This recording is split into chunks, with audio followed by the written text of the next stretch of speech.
جو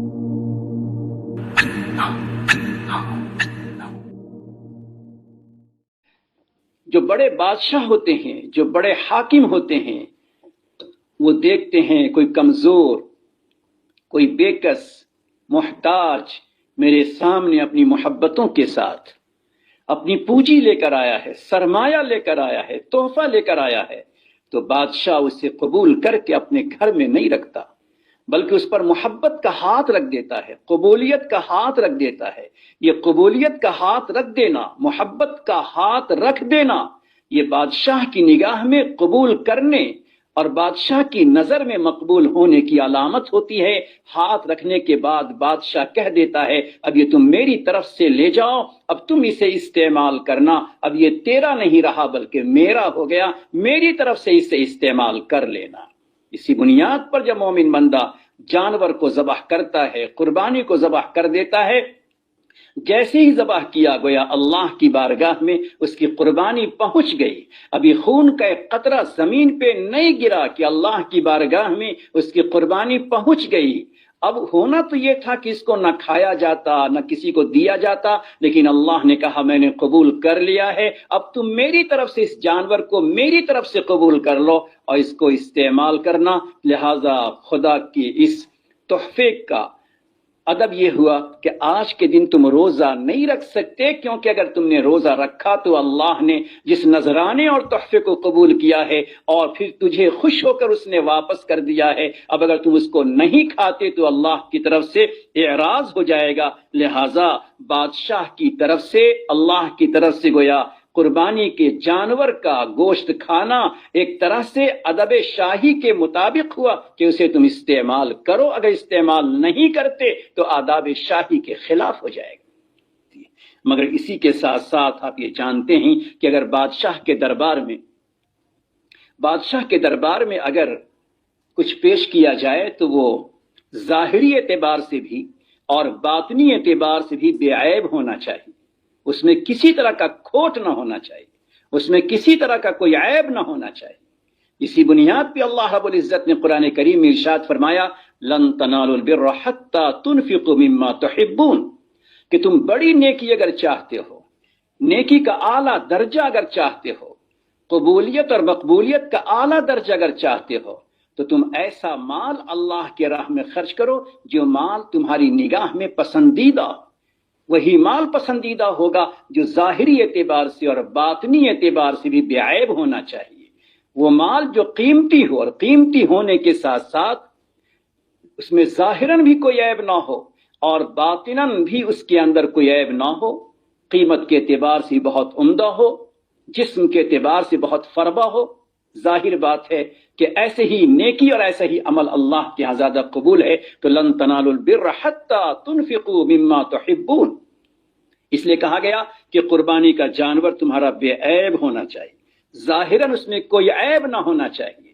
نہ اس کی سینگ جڑ سے ٹوٹی ہوئی ہو،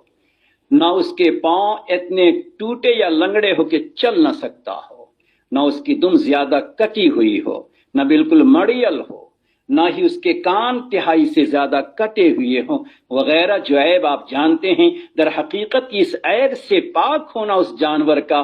اللہ کی شان، اللہ کے دربار کے مطابق ہے کہ دربار شاہی میں یہ نذرانہ تحفہ پیش کرنا ہے تو ظاہراً عیب سے خالی ہونا چاہیے۔ دنیا کا ایک بادشاہ داغدار تحفے کو قبول نہیں کرتا، پروردگار تمہارے اس داغدار اور عیب دار تحفے کو کیسے قبول کرے گا؟ اس بنیاد پہ نبی اکرم صلی اللہ علیہ وسلم نے ارشاد فرمایا کہ تم ایسا جانور پیش کرنا جو ظاہراً بھی بے عیب ہونا چاہیے۔ اسی کے ساتھ ساتھ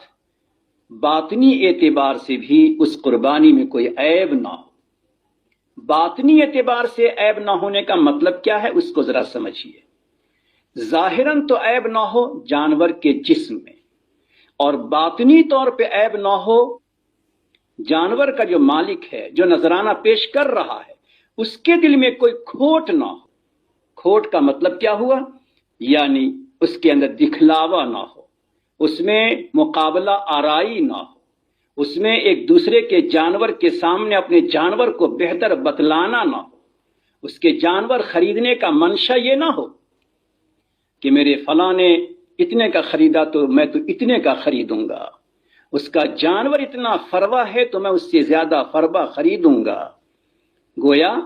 ایک تقابل ہے، ایک مقابلہ آرائی ہے۔ اس مقابلہ آرائی کے لیے کہ میرے رشتہ دار نے اور میرے گھر کے فلاں نے اور میرے گھر کی فلانی عورت نے اتنے کا خریدا ہے تو مجھے بھی اتنے کا خریدنا چاہیے، میرے اس کے جانور سے میرا جانور بڑا ہونا چاہیے، اس کی قیمت سے ہمارا جانور قیمتی ہونا چاہیے، دیکھنے کے اعتبار سے اس کے جانور سے میرا جانور خوشنما ہونا چاہیے۔ یہ دل کا کھوٹ ہے۔ اس دل کے کھوٹ کی بنیاد پر جانور اللہ کی بارگاہ میں قبول نہیں ہوتا۔ اس لیے کہا کہ جس طرح جانور کا بے عیب ہونا ضروری ہے، جانور ذبح کرنے والے کے دل کا بھی بے عیب ہونا ضروری ہے کہ مقابلہ آرائی نہ ہو۔ اسی بنیاد پہ اللہ رب العزت نے قرآن کریم میں ارشاد فرما دیا، لَن يَنَالَ اللَّهَ لُحُومُهَا وَلَا دِمَاؤُهَا وَلَكِنْ يَنَالُهُ التَّقْوَىٰ۔ سنو، اللہ کی بارگاہ میں یہ جانور کا ظاہری حصہ نہیں پہنچتا، نہ اس کا گوشت پہنچتا ہے، نہ اس کا خون پہنچتا ہے، بلکہ اللہ کی بارگاہ میں تقوی پہنچتا ہے۔ یہاں بطور خاص تقوی کا تذکرہ ہے۔ جتنے بھی احکامات ہیں اور جتنے بھی اعمال ہیں، ان تمام اعمال کا منشا، ان تمام اعمال کا مقصد، اس کے پیچھے ایک لاجک تقوی بھی ہے، تقرب الی اللہ ہے، اللہ کا تقرب حاصل کرنا اور تقوی حاصل کرنا، یہ ہر حکم کا مقصد ہے۔ لیکن یہاں بطور خاص تقوی کو ذکر کیا گیا کہ تمہارا ظاہری تحفہ اللہ کی بارگاہ میں نہیں پہنچتا،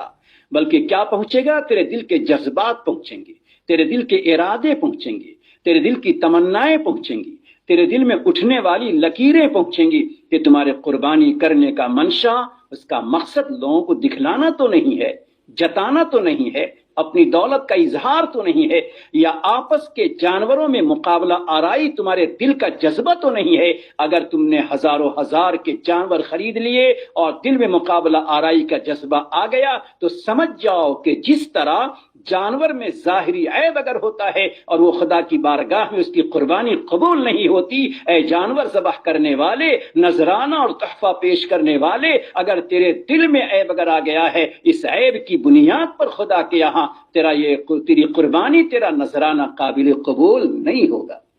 گویا یہاں پہ انسان کچھ بشری کمزوری مبتلا ہوتا ہے،